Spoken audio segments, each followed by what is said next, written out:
تو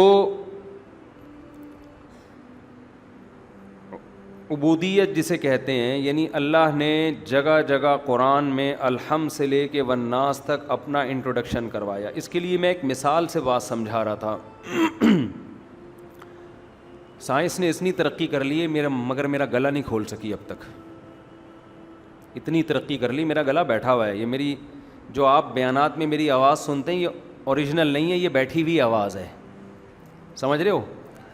اس لیے کہ گلے کو آرام چاہیے آواز کو اوریجنل کنڈیشن میں لانے کے لیے، تو وہ آرام ملتا ہی نہیں ہے. تو اب لوگ سمجھ رہے ہیں یہی سچی مچی کی ہے. صحیح ہے، سچی مچی کی یہ نہیں ہے. میری سچی مچی کی آواز ماشاءاللہ بہت ہٹو بچوں قسم کی ہے، لوگ کہتے ہیں. تو اب یہی مشہور ہو گئی ہے، یہی ہے. تو وہ بول بول کے نا، کولڈ ڈرنک سے نہیں ہے، آرام سے فرق پڑے گا. وہ پراٹھے چھوڑنے سے ہوگا، نہیں چھوڑے جا رہے. خیر، بیان بھی جلدی ختم کرنا ہے، زیادہ دائیں بائیں نہیں ہم جا سکتے. تو ایک مثال ہے، ایک آدمی ریگستان میں پڑا ہوا ہو، قافلے سے بچھڑ گیا. پہلے زمانے میں ہوتا تھا نا، قافلے جا رہے ہیں، بندہ رہ گیا، کہیں واش روم میں گیا، پبلک کو پتہ ہی نہیں چلا، وہ آگے نکل گئے، یہ آیا. واش روم بھی پورا ریگستانی ہوتا تھا پہلے زمانے میں. اب یہ لاوارث پڑا ہوا ہے، نہ کھانے کا انتظام، نہ پینے کا انتظام، کچھ بھی نہیں ہے اس کے پاس. یہ سو کے اٹھا ہے تو اس کے پاس کھانا رکھا ہوا ہے. اس نے کھانا کھایا، اب اس کو آرام کرنا ہے، نیند آئی تو دیکھا ایک درخت لگ گیا. ایک درخت لگا. جس جس چیز کی ضرورت پڑ رہی ہے وہ چیز کا انتظام اس کے لیے ہوتا جا رہا ہے. درخت لگا ہوا ہے، ٹھنڈی چھاؤں ہے، اس میں اس نے قیلولہ کیا، آرام کیا. اس کو پیاس لگ رہی ہے، دیکھا بھئی ایک نہر کا انتظام ہو گیا. بڑا خوش ہوا، یار زبردست، نہر کا انتظام ہو گیا. پھر چونکہ گھر والوں سے دور تھا، اس کو نکاح کی ضرورت محسوس ہوئی. پتہ چلا جی کوئی قافلہ آیا، اس میں 2 لیڈیز بچھڑ گئیں. 2 اس لیے کہ ایک پر والا ہمارا کانسیپٹ ہی نہیں ہے، ٹھیک ہے نا. ہم مثال 2 سے شروع کرتے ہیں ہم لوگ. تو اب ان کے لیے شوہر نہیں ہے، اس کے پاس بیوی نہیں ہے، چلو نکاح کا انتظام ہو گیا. اس کی ہر ضرورت ٹائم پہ پوری ہو رہی ہے. اب اس کے اولاد کا وقت آیا تو پریشان ہے، یار میرے لیے یہاں اتنی مشکل سے کھانے کا انتظام ہوتا ہے، بچے کو تو دودھ چاہیے ہوگا. بہت ٹینشن میں ہے نا یہ آدمی، بچے کا کیا کروں گا میں.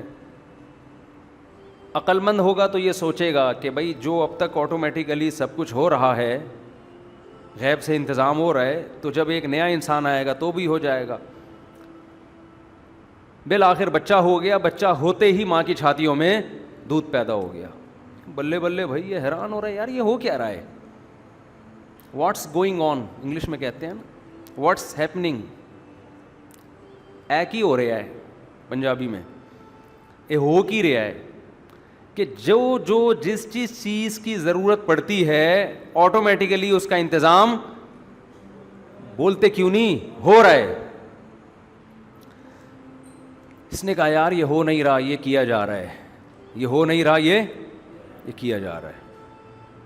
کسی کو پتا ہے میں قافلے سے بچھڑ گیا ہوں، وہ 2 لیڈیز ہی کیوں چھوڑ کر گیا اگلے قافلے میں؟ کیا خیال ہے؟ اور درخت کا انتظام کیوں ہوا چھاؤں کے لیے؟ یہ کھانا کون رکھ کے چلا جاتا ہے؟ پیاس لگی ہے تو نہر کا انتظام کیوں ہو گیا؟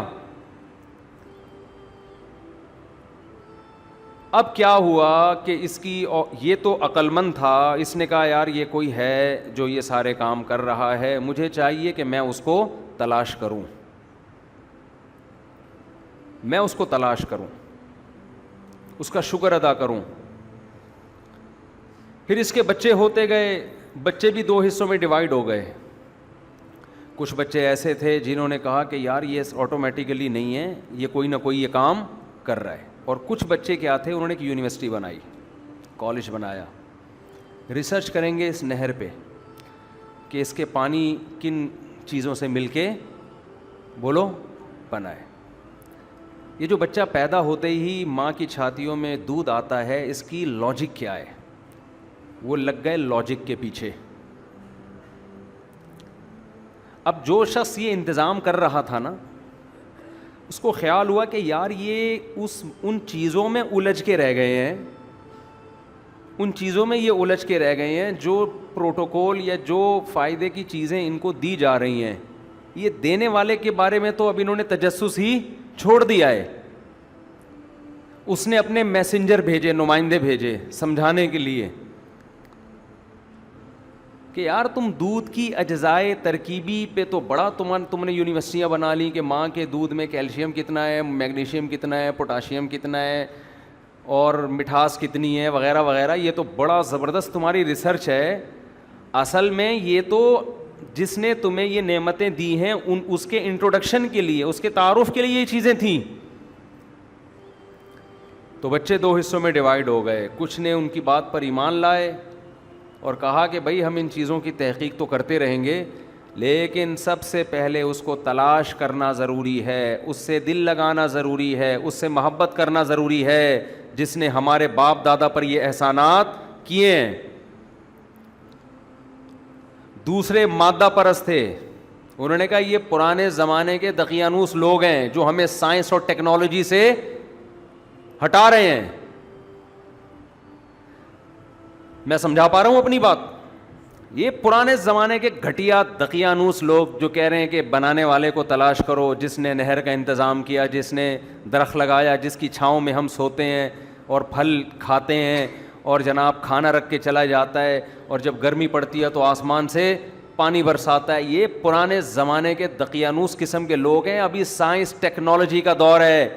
ابھی تو دودھ میں کتنا کیلشیم, کتنا میگنیشیم, کتنا پوٹاشیم, ایک ایک چیز کیلکولیٹڈ ہے, ایک ایک چیز کا. اور یہ دودھ ماں کی چھاتیوں میں پیدا کیسے ہوتا ہے اس کی لاجک بھی تلاش کر لی ہے.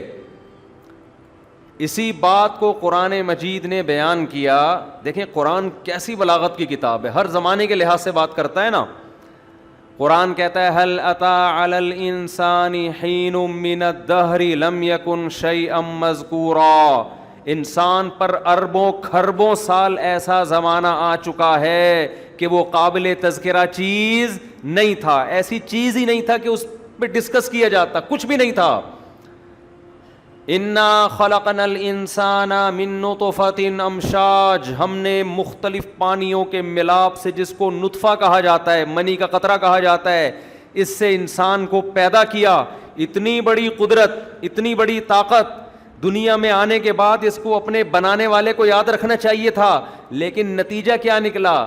فجعلناہ سمیعا بصیرا, ہم نے اس کو سنتا اور دیکھتا بھی بنا دیا. اس قطرے میں ہم نے سننے کی طاقت بھی ڈال دی اور دیکھنے کی طاقت بھی. روبوٹ میں آج تک یہ کام نہیں ہو سکا ہے, کروڑوں سال کی محنت کے بعد بھی. سنتا اور دیکھتا بنایا. آگے اللہ کہہ رہے ہیں اما شاکرن و اما کفورا. جیسے میں نے مثال دی نا, ریگستان میں بچے دو حصوں میں ڈیوائیڈ ہو گئے. اللہ کہتے ہیں آدم کے بچے بھی دو حصوں میں ڈیوائیڈ ہو گئے. اما شاکرن, کچھ شکر گزار بن گئے کہ یار جس نے پیدا کیا, جس نے بنایا, جو کھلا رہا ہے, جس نے پانی کے قطرے سے بنایا, اس کو تلاش کرو وہ کون ہے, کہاں ہے, وہ کیسے خوش ہوتا ہے, وہ کیسے ملتا ہے, وہ کہاں ملے گا. اور اللہ کہتے ہیں کچھ ایسے ہوئے کفورا جو کیا بن گئے, ناشکرے. انہوں نے کہا اس کو چھوڑو, کون ہے یہ, دیکھو ہے کیا, یہ کیا کیا دے رہا ہے ہمیں. آپ کو کسی نے قیمتی گفٹ لا کے دیا, بہت مہنگا گفٹ تھا. اگر آپ میں غیرت ہوگی, دینے والے سے پوچھو گے یہ اتنا قیمتی گفٹ کس نے دیا ہے, پوچھو گے کہ نہیں پوچھو گے؟ تھوڑا گردن ہاں ہاں ہوں ہلانی پڑے گی. گرمی ہو رہی ہے تو پھر میرے لیے بھی ہو رہی ہے. کل مجھے کسی نے کہا پیٹرول ہے اور مہنگا ہو گیا. ہم نے کہا میرے اکیلے کے لیے مہنگا نہیں ہوا, سب کے لیے ہوا ہے. گرمی اگر آپ کو لگ رہی ہے تو میرے بھائی ہمیں بھی لگ رہی ہے. اور ہم تو مرغی ابھی انڈوں پہ بٹھا کے آئے ہیں, تیسری مرغی انڈوں پہ, تو میرا دل تو وہاں اٹکا ہوا ہے. پھر بھی میں قربانی دے کے آ جاؤں, بیان کر رہا ہوں. آپ مرغیوں کی کیفیت دیکھو, خدا کی قسم اس میں اللہ کا وجود نظر آتا ہے. لوگ مجھے کہتے ہیں یار مرغی انڈے کی مثالوں کے علاوہ کچھ اور دو. میں کہتا ہوں مرغی انڈے ہی ایک ایسی چیز ہے جو خدا کو سمجھنے کے لیے کافی ہے. یہ ایوولوشن کا نتیجہ نہیں ہو سکتا. آپ مجھے ایک بات بتاؤ, مرغی 8, 10, 12 انڈے دینے کے بعد ان انڈوں کو تلاش کیوں کرتی ہے بھائی؟ تلاش کرتی ہے وہ انڈے گئے کہاں. پھر اس پر 21 دن بیٹھے گی 24 گھنٹے. کتنی ٹینشن والا کام ہے. آپ 10 دن کے لیے اعتکاف میں بٹھاؤ نا مسجد میں معتکفین کو, دماغ خراب ہو جاتا ہے ان کا, حالانکہ وہ بیٹھتے نہیں ہیں, ہلتے رہتے ہیں مسلسل. بھائی 10 دن دیکھ لو نا, وہاں بٹھاؤ نکلے گا وہاں سے. لڑکوں کے ساتھ تو یہ ایک جگہ ٹک کے بیٹھتے ہی نہیں ہے. ایک پردہ لٹکا دیں گے, اس میں معتکف کے علاوہ سب لوگ ہوں گے, وہ نہیں ہوگا وہاں پہ. وہ کبھی لیٹرین میں بیٹھا ہوا ہوگا, کبھی نہانے گیا ہوا ہوگا, کبھی وضو خانے میں بیٹھا ہوگا, کبھی ادھر بیٹھا ہوگا, کبھی ادھر بیٹھا ہوگا. 10 دن ایک آدمی کو ٹک کے ایک جگہ بٹھانا آسان کام نہیں ہے, ہلتا رہے گا. ہمارے ایک استاذ فرمایا کرتے تھے کہ جس آدمی کے کولے میں اسپرنگ ہے نا, وہ پڑھ نہیں سکتا. معذرت کے ساتھ تھوڑی ابیوزو لینگویج ہے, لیکن کیا کروں. پڑھائی کے لیے ضروری ہے کہ اپنے جو تشریف ہے اس میں اسپرنگ نکلوا دو. دیکھو پڑھنے کے لیے ضروری ایک جگہ ٹک کے بیٹھنا آتا ہو نا, تبھی تو اسٹڈی کرے گا, مطالعہ کرے گا. آج ہمارے اسٹوڈنٹ اور طلبہ پڑھتے کیوں نہیں ہیں؟ ٹک کے بیٹھتے ہی نہیں, چلتے پھرتے تھوڑی کوئی پڑھے گا. یار اسپیڈ میں بیان کر رہا ہوں, پھر بھی بہت ساری چیزیں آ رہی ہیں نا, ان کو مینج کرنا مشکل ہو رہا ہے. ابے بھائی پڑھنے کے لیے ضروری ہے ٹک کے ایک جگہ بیٹھے. اب نیچے اسپرنگ لگے ہوئے تو پھدکتا رہے گا, وہ پھدکتا رہے گا, یوں بیٹھے گا, ڈھچین کر کے اڑے گا, پھر وہاں جا کے گرے گا, پھر وہاں سے گرے گا تو پھر اسپرنگ سے اڑے گا. تو آج جو ہمارے یونیورسٹیوں کے کالجز کے طلبہ ہیں, ان میں تشریف میں اسپرنگ لگے ہوئے ہیں, جس کی وجہ سے وہ ٹک کے ایک جگہ بیٹھتے نہیں ہیں. اور جو ٹک کے ایک جگہ بیٹھنا نہیں جانتا, وہ پڑھنے کے علاوہ دنیا کا ہر کام کر سکتا ہے. ہمارے ایک جاننے والے نے بڑی مہنگی میز کرسی خریدی اور ڈیکوریٹ کیا کمرے کو, اسٹڈی روم بنایا. اس کے بعد بیٹھے نہیں کرسی پہ نہ کبھی پڑھنے کے لیے. تو میں نے کہا پڑھائی تو شروع کرو. کہہ رہے یار جو میرے بس میں تھا وہ میں نے کر لیا, اس سے آگے میرے بس میں نہیں ہے. تو آسان کام تھوڑی ہے پڑھنا, بیٹھتا ہی نہیں ہے بندہ. تو مرغی کیا کرتی ہے, 21 دن تک وہ جس کہتے ہیں نا کڑکونا, انڈے تلاش کرے گی. ابھی ہماری 3 مرغیاں ایٹ اے ٹائم کڑک ہو گئیں. میں ان کی فائٹ دیکھ کے حیران ہو رہا ہوں, فائٹ دیکھ رہا ہوں ان کی. میں ایک انڈوں پہ بیٹھی ہوئی ہے, دوسری کہہ رہی ہے مجھے چاہیے یہ انڈے, اس کو ہٹا رہی ہے کہ یہ انڈے میں بیٹھوں گی اس کے اوپر, کیونکہ نسل بڑھانے کا شوق ہے نا. نہیں آئی بات سمجھ. اس کی قدرت نے اس کے دماغ میں یہ انسٹال کر دیا ہے کہ تو نے اپنی نسل کو بڑھانا ہے, اور نسل ظاہر ہے انڈوں سے ہی چوزے نکلیں گے. آپ کو پتا ہے انڈے چوزے کہاں سے نکلتے ہیں؟ کراچی میں بہت سے لوگوں کو نہیں پتا. کراچی میں بہت سے لوگوں کو نہیں پتا کہ یہ جو مرغیاں کھاتی ہیں نکلتے کہاں سے ہیں. وہ سمجھتے ہیں بھی مشین سے نکلتی ہیں, تو مشین میں انڈے ہی ہوتے ہیں. تو مرغیاں لڑ رہی ہیں آپس میں, ایک بیٹھی ہوئی ہے, دوسری کو انڈے مل نہیں رہے, تو وہ جا کے چونچ سے اس کے نیچے سے انڈا نکال کے اپنی نیچے لا رہی ہے. قدرت نے اس میں یہ چیز انسٹال کر دی ہے کہ جیسے اس نے اپنی نسل بڑھانی ہے تو مجھے بھی بچے چاہیے. اور انسانوں کا کیسا دماغ خراب کیا فیملی پلاننگ والوں نے. عورت کہہ رہی ہے مجھے بچے نہیں چاہیے. تو اب وہ کیا کر رہی ہے, چونچ کھینچ کے نا انڈے اپنے نیچے لا رہی ہے. تو میں روزانہ صبح دیکھتا ہوں ایک مرغی سے 2-3 انڈے نیچے نکل کے گرے ہوئے ہیں, اس پہ قبضہ کیا ہوا ہے دوسری مرغی نے, وہ بیٹھی ہوئی ہے. پھر ہم اٹھا کے اس کے نیچے رکھیں, پھر وہ لے آئے.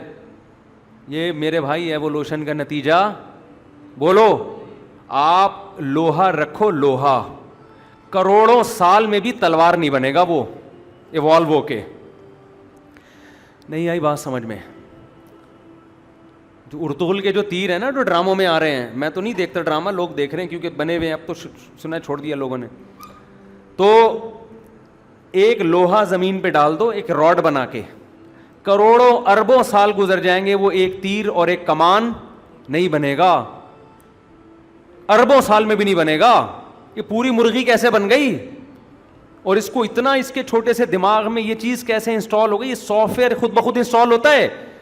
ابے لوہا تو پگھل کے ہو سکتا ہے کچھ بن کے شاید تلوار بن جائے, کمپیوٹر میں کوئی سافٹ ویئر آسمان سے انسٹال ہو جائے, یہ کھربوں سال میں بھی نہیں ہو سکتا کہ ایف کا بٹن دبانے سے ایف لکھ کے آئے, این کا بٹن دبانے سے این لکھ کے آئے, یہ نہیں ہو سکتا. شاید مرغی اتفاق سے وجود میں آ گئی, شاید, تو یہ بھی ممکن نہیں ہے. اس کے دماغ میں, یہ دماغ میں تو انسٹالیشن ہوئی ہے, کوئی مادی چیز تھوڑی ہے یہ. ارے مرغی کے دماغ میں جب یہ آتا ہے, دیکھو دماغ ہارڈ ویئر ہے, سافٹ ویئر نہیں ہے, لیکن دماغ میں یہ آنا کہ میں نے انڈوں پہ بیٹھنا ہے, پھر 21 دن بیٹھنا ہے, پھر انڈوں کو میں نے چونچ کے ذریعے گھمانا ہے.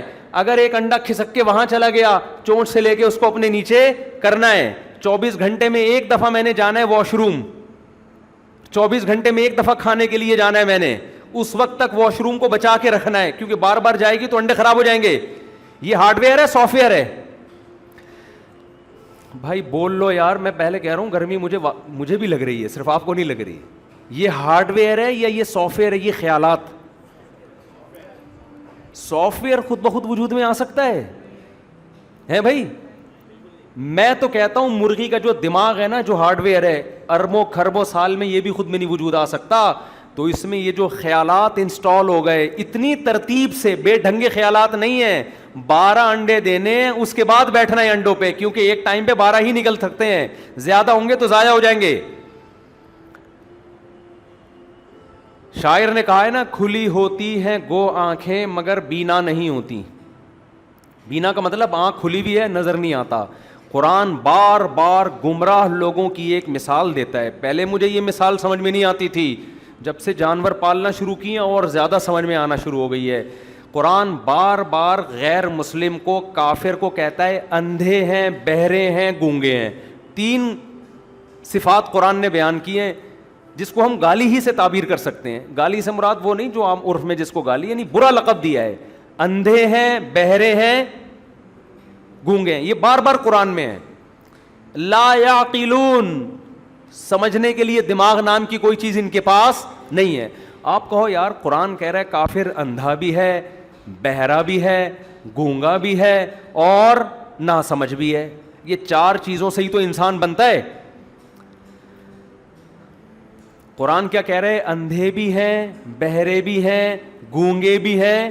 لا یعقلون لا یفقہون, عقل نہیں ہے, سمجھ نہیں ہے. حالانکہ ہمیں غیر مسلموں کی قوت سماعت بھی اپنے سے زیادہ نظر آتی ہے. کیا خیال ہے؟ ان کے ہاں ایک اناؤنسمنٹ ہوتی ہے, پوری قوم سمجھ جاتی ہے, SOPs پہ عمل کرنا ہے, کرونا پھیل گیا ہے.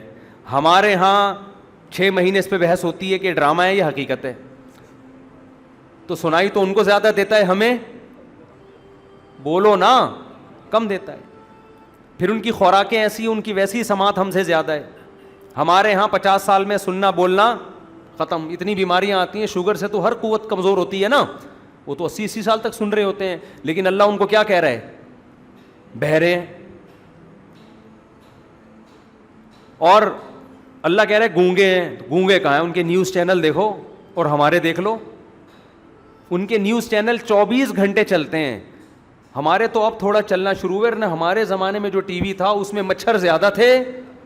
ہمیں یاد ہے ہمارے زمانے میں جو ٹی وی تھا نا, صبر نہیں ہے, وہ ڈرامہ نہیں دیکھ سکتے تھے کیونکہ اس میں مچھر زیادہ آتے تھے اور فلم کم آتی تھی.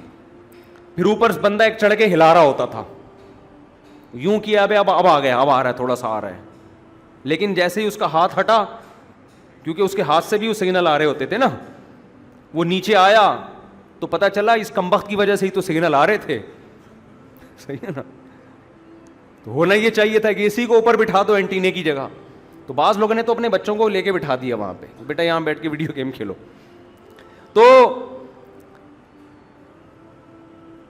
تو ہم وہ ان کی آوازیں اچھی ہیں, ان کے سنگر زیادہ مشہور ہیں.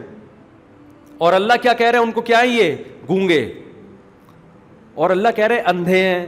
ارے اندھے کہاں سے ہو گئے؟ ہم تو چشمے ان سے بنواتے ہیں دیکھنے کے لیے. کیا خیال ہے؟ ہماری آنکھوں کی بینائی کم ہوتی ہے تو ڈاکٹر جو آئی اسپیشلسٹ ہے, اچھا وہی ہوتا ہے جو وہاں سے پڑھ کے آیا ہو. جو لوگوں کو یہاں بینائی دے رہا ہو, قرآن ان کو کیا کہہ رہا ہے؟ اندھے. تو عرض یہ کر رہا تھا کہ قرآن کہتا ہے اندھے ہیں, بہرے ہیں, گونگے ہیں. اصل بات یہی ہے کہ آپ کو جب صرف اپنے مطلب کی چیز نظر آئے, حق آپ کو نظر نہ آئے, تو اللہ کی نظر میں آپ کی آنکھوں کا ہونا نہ ہونا برابر ہے. آپ اندھے ہو, آپ اندھے ہو, آپ اتنا بڑا منظر دیکھ رہے ہو اپنی آنکھوں سے. میں جب نا مرغی اور انڈوں کی مثال دیتا ہوں, کمنٹس میں بعض لوگوں نے ایک آدھ لوگ, زیادہ لوگ تو نہیں, زیادہ تو پازیٹیو ہی آتے ہیں, کمنٹس کیے ہوئے تھے یار مفتی صاحب یہ کیا انڈوں کے پیچھے پڑ گئے ہو. عجیب بات آپ کو بتاؤں, یہ تانا نبی کو بھی دیا گیا ہے. ہمارے نبی نے مثال دی مچھر کی, ہم تو پھر بھی مرغی کی دے رہے ہیں. ہم کس کی مثال دے رہے ہیں؟ مرغی اور انڈوں کی مثال دے رہے ہیں, کیونکہ ہم دن رات دیکھ رہے ہیں یہ مثال. یار کیسے چوزے نکالتی ہے بھائی, اور انڈے کے اندر 21 دن میں چوزا بننا, یہ بننے کا جو سافٹ ویئر ہے, یہ ہارڈ ویئر ہے سافٹ ویئر ہے؟ بولو خدا کی قسم, یہ جو ہارڈ ویئر والا انڈا ہے نا, کروڑوں سال میں یہ وجود میں نہیں آ سکتا. اس کے اندر ایسا سافٹ ویئر انسٹال ہو جائے کہ 37 ڈگری سینٹی گریڈ اس کو ہیٹ ملے 21 دن تک, تو یہ زردی اور سفیدی مل کے چونچ اور ہارٹ بیٹ اور دل بن جائے. یہ خدا کی قسم اربوں سال میں ایسے سافٹ ویئر خود بخود انسٹال نہیں ہو سکتے. یعرفون نعمت اللہ ثم ینکرونہا, قرآن کہتا ہے یہ اللہ کی نعمتوں کو جانتے ہیں, اندھے بن کر اس کا انکار کرتے ہیں, غور نہیں کرتے اس پہ.